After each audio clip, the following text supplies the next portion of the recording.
Good morning, Faith and Hope Churches. Happy Father's Day. And I hope you'll look at the at-home worship guide. There is a beautiful reflection on Father's Day. I would encourage you to share together with your families. However, our focus today is really on the prophecy of Micah 6:8.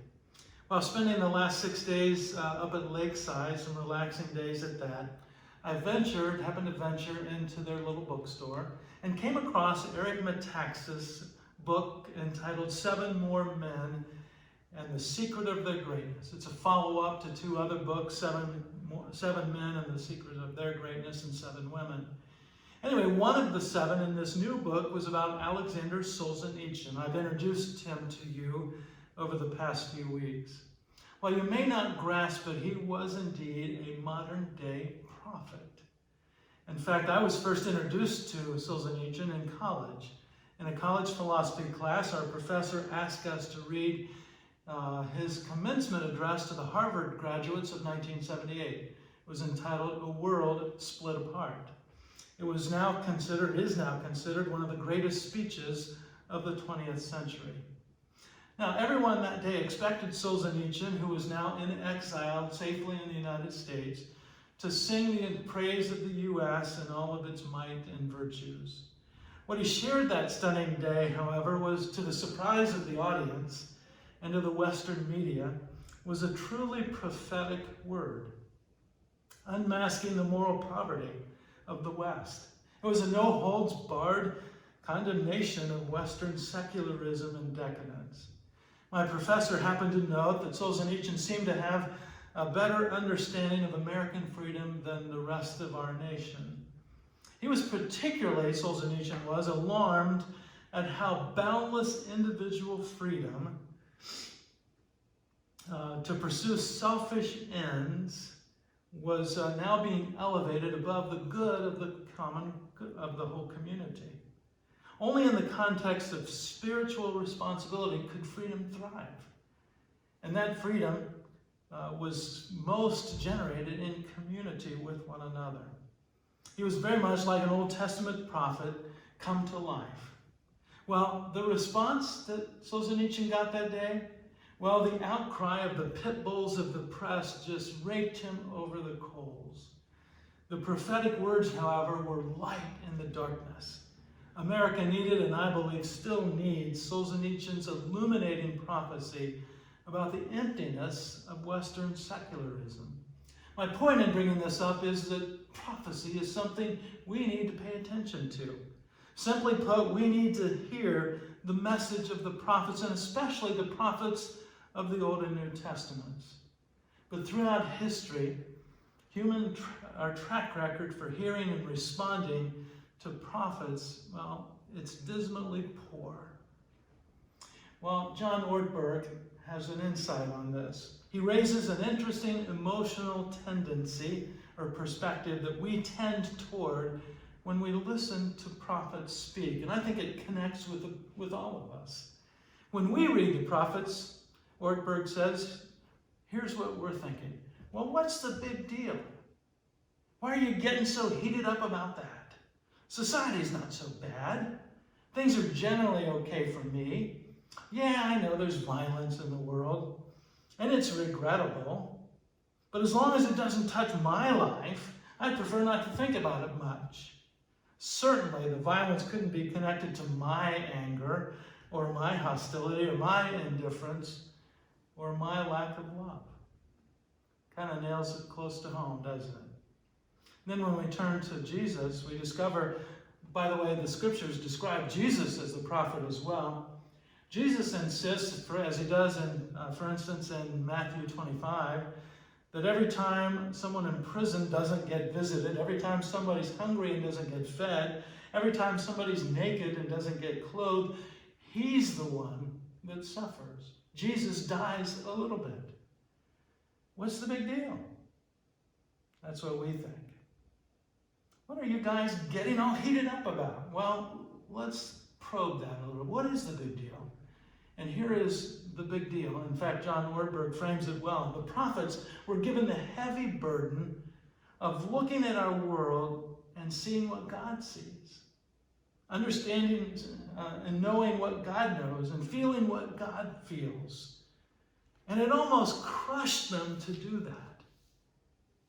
Well, the events that horrified and appalled and broke and crushed the prophets are now everyday occurrences in our world. For instance, racism. We don't want to know. We don't want to see. We don't want anybody to tell us about human misery and injustice. So how do we respond? That's the question we want to answer today. What should we do? Should we be paralyzed by the immensity of the injustice in this world? Should we just sit around and doing nothing but feeling guilt because of our own part in it? Well, the prophet Micah that we turn to today sums up what the response that God is looking for in his people. It's one of the most magnificent statements ever uttered by a human being. And that's the statement that I want us to focus our minds and hearts on. This is the heart of the prophets. Micah 6:8. Know, O people, the Lord has told you what is good, and this is what he requires of you, to do what is right, to love mercy, and to walk humbly with your God. Micah says we can pretend and act confused like we just don't know what God wants, but the prophet says that excuse won't work because the prophet's nailed it. He's clarified it. He's made it so clear, so precise, so simple, and yet so profound. What God requires of us is justice, mercy, and humble love, to walk humbly with our God. From the very beginning, God has been quite clear about what he wants. So let's look at these three today. The first is to do justice. I think of my hands when I think of doing stuff. And what the prophet Micah is suggesting is not simply to espouse about justice, but to get our hands dirty in the doing of justice. Think for a moment how you respond when somebody treats you unfairly. We get all alarmed inside. We get offended. We get hurt when somebody does something and treats us with injustice. And our blood begins to boil quickly, and we begin to tell stories and animate those stories with lots of adjectives. In fact, I heard a story about David Hagler. He's a former referee and umpire, I think at a community level, not college or pro. But he was traveling in Boulder, Colorado one winter day when he was going way too fast and got pulled over by a patrolman who ticketed him. Now, he tried to get out of that ticket by saying, oh, he's been a good driver his whole life, had very few tickets his whole entire driving. And the patrolman said, well, if you want to contend it, you're welcome to go to court, but here's your ticket. And so he did. He went to court. And it didn't go so well for him. Well, ironically, the next spring when softball season comes along, the very first game of the season, the very first batter that David was the umpire for, guess who came to bat? But the patrolman. And they immediately recognized each other. And the patrolman goes on to ask him, well, how did it go for you with your ticket in court? And David's response was very simple but very clear. Swing at everything. Now, if by chance you didn't get that, he was going to settle the score, and every pitch that came the batter's way was going to be a strike, whether it was or not. Well, we hate it when somebody treats us unfairly. And yet all around us, it happens in our work and with our neighborhoods and in our families even. And let's face it, our response is to vision how we can get even or to settle the score. In fact, most of the movies we go to see today are about somebody getting hurt or wronged and then trying to get revenge. It's quite a compelling storyline. But the sobering reality is that we live in a world where this injustice is rampant. Large and small, it goes on every day, everywhere. And Micah says that this is how God wants us to respond. To do justice, to be agents of justice, And here's the perspective. I can't correct all the injustice in the world, but I can do something. I can notice, I can read, I can study, I can be thoughtful about what's going on in my world. I can pay attention to which governments, which companies are being just and the ones that are not. I can pray. I can ask God to help me treat others fairly. I can at least have the courage to stand up for the people in my little corner of the world that are not being treated fairly. Pretty reasonable. In fact, I can give some of what I have to others who have no food or perhaps have no home or no hope. You know what the Lord requires of you. Justice is a hands-on reality, and the prophet invites us to get our hands dirty with it. Well, this might seem small and inconsequential to you, but one of my most memorable steps into doing justice was simply to listen. I served for a while in the Cincinnati area. When that area experienced a tragic event of social injustice upon a black man, he was gunned down by a white police officer. He was reaching for his driver's license. The officer swears he saw a gun. Of course, there was no gun. He was simply reaching for his driver's license. And he shot him in cold blood. Rightly so, the community was outraged by these events. Things were dicey. There was social unrest. It was a microcosm of everything we've been experiencing across our nation over these past weeks. Well, in that Cincinnati area, I was serving in Milford, happened to be just 2 blocks away from an historically black United Methodist church. And it was truly a learning experience for our 2 churches to come together in this time. And we met leaders of the congregation for dialogue and then for prayer, and then later for worship. It was truly a touching moment in my life. I think for the very first time, I saw the deep pain and agony that the African American people of our nation have endured. It was a moment and season of growth for me and for our congregation. And I'm very grateful for those brave sisters and brothers, for their willingness to be open with us in those very raw moments of what was going on all around them in the Cincinnati area. Do justice is what the prophet said, but he also says love mercy. The 2 go hand in hand. Can't have one without the other. The word that the prophet Micah uses is the word hesed. It's used in the Old Testament over 250 times. It's the word most closely associated with God's mercy and loving kindness as expressed in the covenant between God's people and God himself. It's the very basis of God's relationship with human beings. It's a steadfast love that seeks to express itself in action. Yes, indeed, there is a vital place for political action and the cause to change unjust structures within society. In fact, now more than ever, we need to confront the hidden strongholds of injustice, as we should at all times, but especially in these days. Micah would go on to add that we have to be careful to also add the component of mercy to these efforts for justice, that the effort needs bathed with mercy and kind-hearted love. And that kind of loving kindness and mercy is best grown in a community of faith. That's where it thrives. Fueled by mercy and with an unlimited source of loving kindness, the question that percolates in my heart and mind is what can we as a community of faith do to see just mercy emerge in our little corner of the world? Here are a few of my simple musings over this past several weeks. Perhaps we could establish a listening post with other African American faith members to sit down and listen and hear their experiences and they ours. Might that lead to prayer gatherings or prayer walks together, worshiping on occasion with one another? Another idea is that the biblical word hesed, used in the Old Testament, is often connected with generosity. mercy just compels people to give.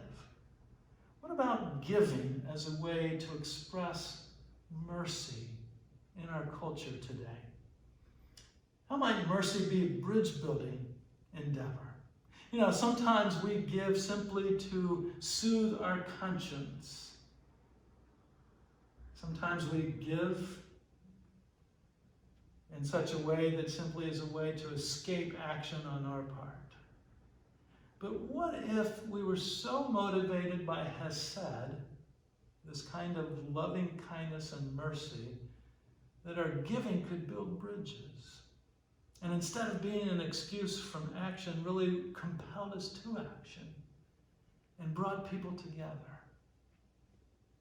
Another idea that came to my mind is to peel back the layers of convenient assumptions.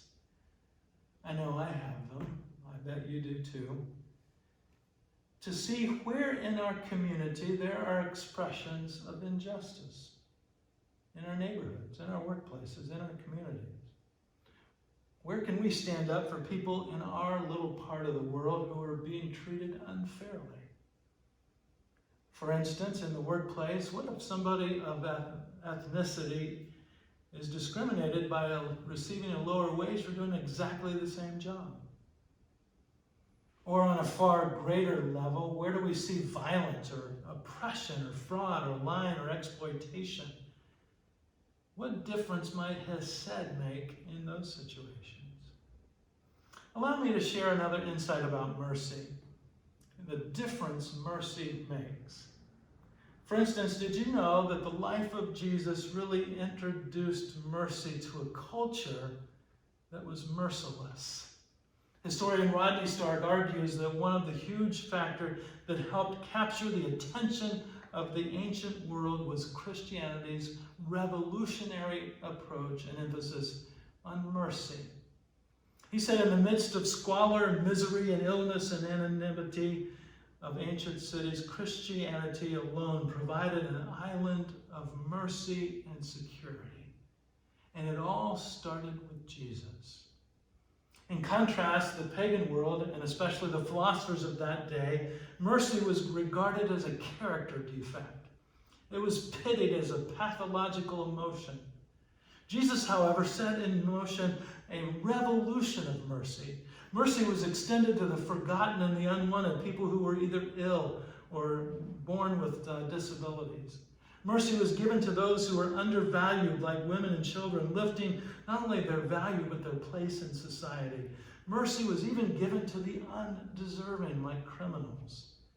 This was the moral climate in which Christianity taught that a merciful God requires us to be merciful. And you add mercy and justice together, and that gives God an opening to do amazing things.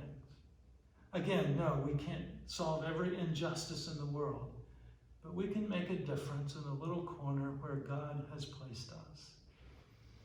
But it's all brought together by the last thing when the prophet says, walk humbly with your God. Of course, walking is an idiom for just day-by-day life, our lifestyle. To walk humbly is to walk in faith, which is the antithesis to pride.